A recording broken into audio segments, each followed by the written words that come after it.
Baik, topik yang akan kami bawakan hari ini adalah mengenai pembangunan industri pasca COVID-19.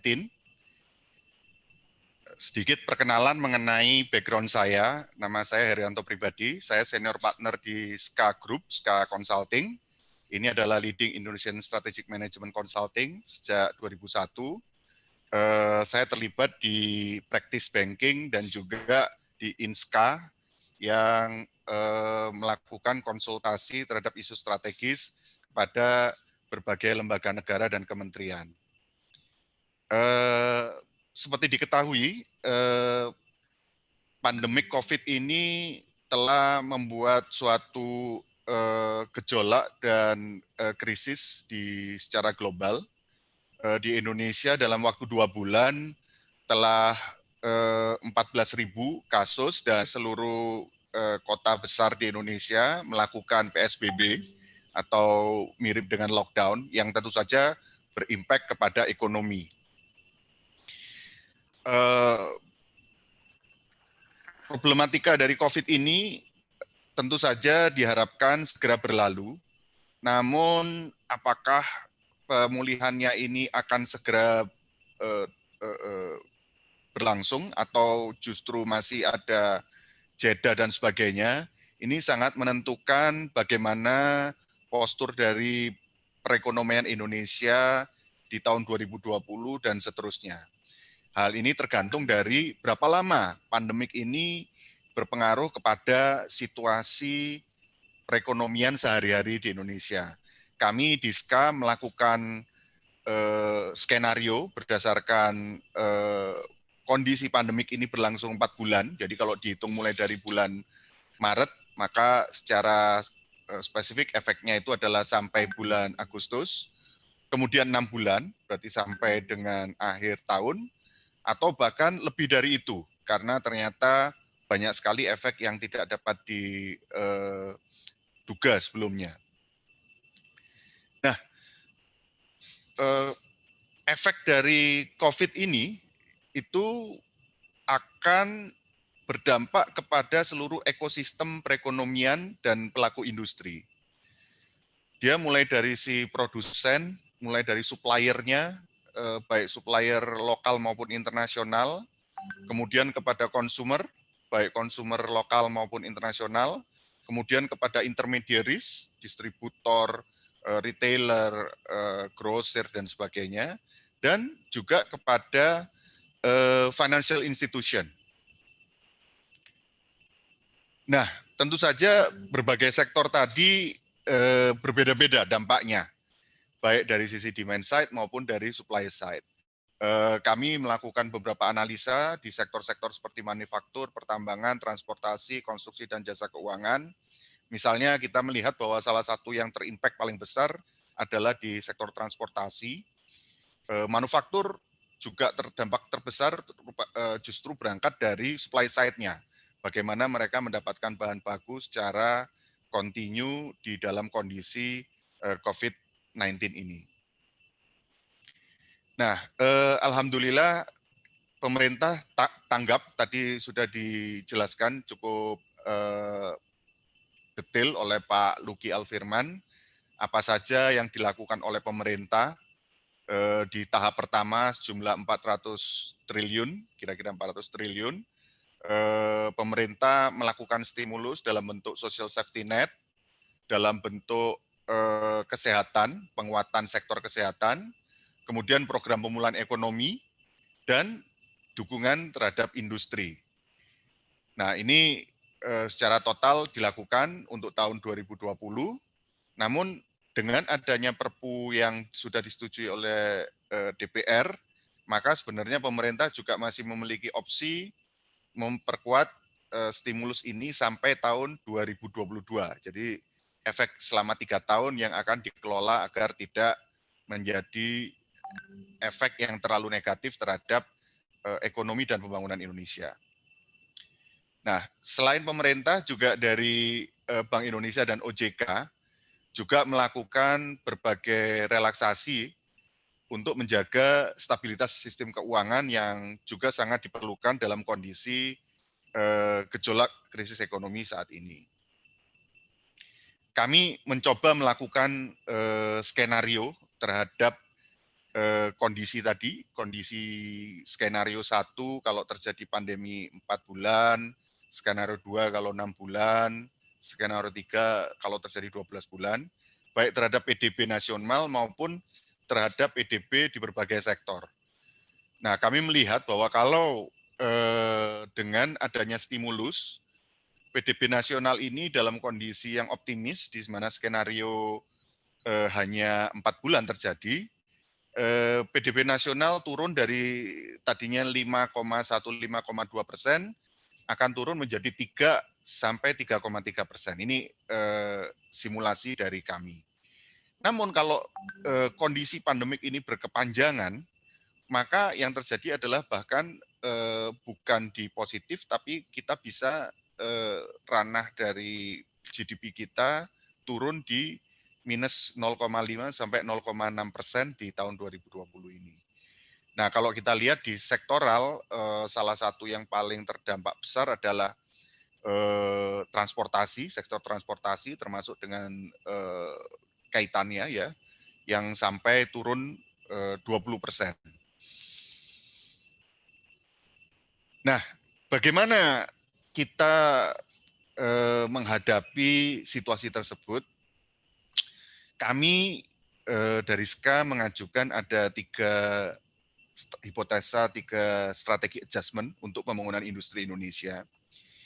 Yang pertama ini adalah sebenarnya pemerintah sudah mencanangkan melalui RPJMN 2020-2024 bagaimana pembangunan industri di Indonesia. Nah, karena adanya COVID ini mau tidak mau harus dilakukan reprioritisasi sehingga penerapan stimulus dan intervensi yang sedang direncanakan ini bisa berjalan efektif. Kemudian yang kedua, semua pelaku usaha atau industri mau tidak mau akan dipaksa untuk melakukan adaptasi terhadap pergeseran situasi baru dan demand baru yang kita sebut sebagai new normal. Nah, yang terakhir ini yang juga cukup menarik adalah sebenarnya terjadi opportunity di level geoekonomi. China yang tadinya dianggap sebagai center dari manufaktur dunia dan supply chain dunia, dengan adanya pandemik ini dan sebelumnya ada trade war, maka terjadi eksodus supply chain-nya sehingga itu juga berpotensi menjadi peluang bagi pembangunan industri di Indonesia. Nah, kita masuk ke yang pertama mengenai bagaimana kita melakukan reprioritisasi di RPJMN. Jadi kalau Bapak Ibu melihat kepada RPJMN, di RPJMN itu ada yang disebut untuk yang 2020 sampai 2024 ini disebut major projects. Ada 41 major projects dengan capex sekitar 6.400 triliun dan sekitar 2.000 subproyek turunan. Kalau RPJMN total sendiri di luar yang major project dan proyek prioritas itu totalnya ada 8.000 proyek. Tapi khusus untuk yang major project ini yang prioritas paling tinggi jumlah proyeknya ada 2.000. Nah, major projects ini kalau yang berhubungan dengan pembangunan, terutama pembangunan fisik, itu dibagi 2 sebenarnya yang besar. Yang satu itu adalah berbasis wilayah, jadi multiple sektor dibangun di satu wilayah. Ini yang paling menonjol adalah upgrade terhadap 10 metropolitan di Indonesia, kemudian pembangunan ibu kota negara baru, dan dibangunnya 4 kota baru di Indonesia. Salah satunya yang di dekat Jakarta itu adalah di Maja, di Banten.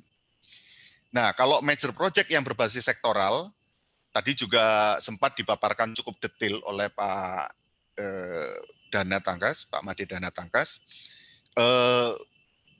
itu besarannya yang kelompok besarannya itu adalah yang pertama industri pariwisata, ini yang akan digenjot. Kemudian urutan berikutnya itu adalah industri komoditas, agro dan mineral. Kemudian yang berikutnya lagi adalah industri 4.0, ini upgrading dari industri yang existing supaya bisa 4.0-nya adaptasi terhadap dunia 4.0 dan juga mengembangkan industri manufaktur ringan lainnya. Mengapa urutannya pariwisata dulu? Pemikirannya pemerintah itu adalah salah satunya pariwisata ini adalah yang cepat mendatangkan devisa. Ibaratnya cash itu yang cashnya langsung masuk cepat. Sedangkan membangun industri itu membutuhkan lead time, mungkin 2-3 tahun sebelum industri tersebut beroperasi dan mendatangkan income atau devisa buat negara.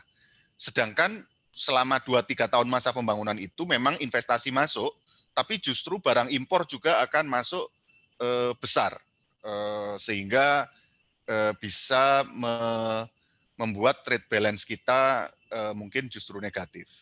Nah ini semua yang RPJMN 5 tahun ini sangat penting sebagai landasan untuk view sampai 2045, di mana pada waktu itu diinginkan bahwa Pak Jokowi mengatakan bahwa mimpinya di tahun 2045 itu PDB-nya sudah 7 triliun dolar dan Indonesia sudah masuk 5 besar ekonomi dunia serta tingkat kemiskinan mendekati 0%. Saat ini masih di 9, sekian persen.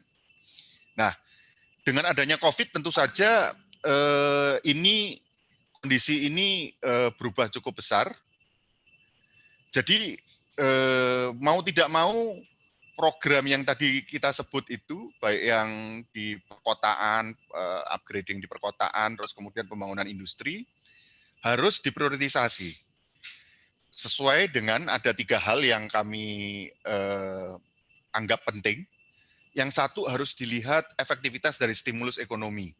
Karena begitu satu ekonomi itu turun, untuk membangkitkannya lagi itu tidak mudah. Dan memang kalau pada waktu jam start ini, peran dari pemerintah menjadi sentral, karena jika diharapkan dari pihak swasta, cenderungnya mereka melakukan wait and see sebelum melakukan investasi. Nah, kemudian tapi tentu saja stimulus ekonomi ini juga harus tetap menjaga budget negara yang prudent. Karena bahkan kemarin pun Bloomberg pada waktu melihat postur dari stimulus ekonomi Indonesia sudah mewanti-wanti, mereka mengkritik mengenai masalah BUMN, bailout terhadap BUMN, dan mengatakan bahwa itu bisa mengancam rating dari Indonesia. Walaupun tentu saja kita tidak harus mengikuti ya seluruh opini itu, tapi tetap harus kita perhatikan. Nah, yang ketiga yang tidak kalah pentingnya ini konsistensi roadmap pembangunan jangka panjang. Jadi sejak dari zaman reformasi di tahun 2001, kira-kira 2000-2001, sebenarnya sejak 2014 inilah secara efektif Indonesia memiliki satu roadmap yang agak jelas, yang cukup clear gitu ya. Moga-moga nanti setelah 2024 lebih bagus lagi dengan adanya RPJP yang lebih clear, di mana prioritas pembangunan, kemudian prioritas implementasi terjadi. Sehingga kita harapkan bahwa konsistensi pembangunan industri yang sangat membutuhkan konsistensi jangka panjang juga bisa dijaga. Ini mengenai masalah dari government melalui RPJMN. Kemudian yang kedua, ini dari pelaku-pelaku industri di level mikronya ya, di level para pelakunya. Jadi kalau kita lihat ini banyak sekali industri yang terpengaruh negatif, mulai dari tourism, travel, otomotif, retail yang non-essential, elektronik, food beverage, apparel, dan sebagainya ini. Mereka, katakanlah pandemik ini sudah selesai, dipaksa menghadapi suatu perubahan behavior dari konsumen. Konsumen sekarang ini akan social distancing, mereka akan lebih comfortable working from home, belanja dari rumah, mereka lebih care terhadap kesehatan. Kalau sebelumnya itu sangat, kalau apalagi milenial itu sangat menyukai bepergian dan traveling, sekarang mereka lebih, walaupun itu nanti tetap ada, tapi mereka juga akan care terhadap masalah kesehatan. Kemudian mereka akan mengadopsi perangkat-perangkat teknologi lebih dalam lagi dalam kehidupannya.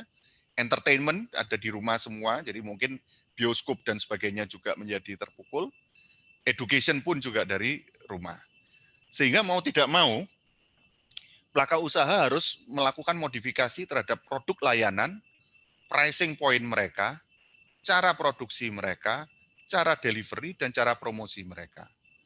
Nah, ini semua membutuhkan adaptasi yang butuh reinvestasi, menyesuaikan kapasitas, menyesuaikan lagi organisasi dan kompetensinya.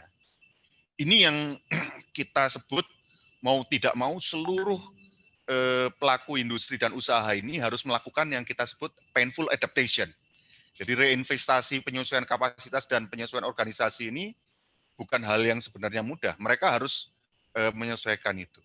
Dan ini akan membutuhkan capital untuk melakukan painful adaptation ini. Nah, di Indonesia, selain modal sendiri, capital ini mayoritas disediakan oleh perbankan dan asuransi dana pensiun lewat pasar modal. Dua-duanya ini dikawal secara ketat oleh OJK, BI, dan sebagainya. Nah, saat ini kalau kita lihat dari profil stimulus, sektor keuangan ini baru hanya memberi nafas saja. Cash flow kesulitan dikasih nafas agak lebih panjang supaya tidak kesulitan. Tapi belum kebijakan yang mendorong penyaluran kapital untuk mereka mampu menghadapi adaptasi ini. Nah, ini penting sekali kami harapkan nanti dari yang berwenang, dari OJK dan pemerintah, agar ada yang memang diarahkan untuk industri bisa memberikan capital untuk yang beradaptasi terhadap new normal demand. Nah, yang terakhir, yang ketiga, ini menarik. Jadi ini ada dari Mobius Capital, dari Hero Motors, dari Fuyo Glass, dari Nikkei. Ini sekarang ini semua multinasional banyak sekali yang berpikiran untuk paling tidak sebagian dari produksi dan supply chain-nya digeser ke luar dari China.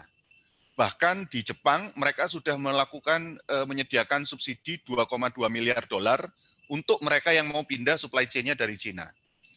Nah, bagaimana Indonesia bisa menangkap peluang ini? Faktor utamanya ada dua. Yang satu, kesiapan kawasan-kawasan industri, terutama yang di luar Jabodetabek. Ini sekarang banyak sebenarnya sudah berkembang, tapi banyak yang belum siap. Kemudian yang kedua, kemampuan menarik anchor tenant. Jadi kita pemasarannya harus agresif ke luar negeri ini, baik mungkin dari Kementerian Luar Negeri, Kementerian Perindustrian. Bagaimana menangkap mereka ini untuk masuk ke Indonesia. Kita punya success story, Toyota, Honda, Hyundai, Samsung, Tingsan untuk nikel. Mereka anchor-nya masuk, semua industri pendukungnya ikut masuk ke kawasan industri tersebut. Tentu saja harus didukung juga oleh peraturan dan insentif dari pemerintah, pemasarannya agresif, perbaikan logistik, dan infrastruktur baik yang hard maupun yang soft. Demikian summary dari presentasi saya.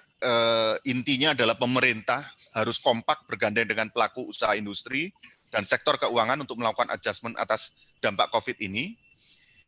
Dan melakukan tiga hal tadi, prioritasasi ulang terhadap RPJMN yang bijak, kemudian memperkuat perbankan dan investor institusi untuk bisa mendukung pelaku usaha yang akan melakukan adaptasi terhadap new model, dan yang ketiga mempercepat persiapan kawasan industri ini agar kita dapat menangkap peluang pergeseran geoekonomi. Demikian presentasi dari saya. Terima kasih. Saya kembalikan kepada moderator.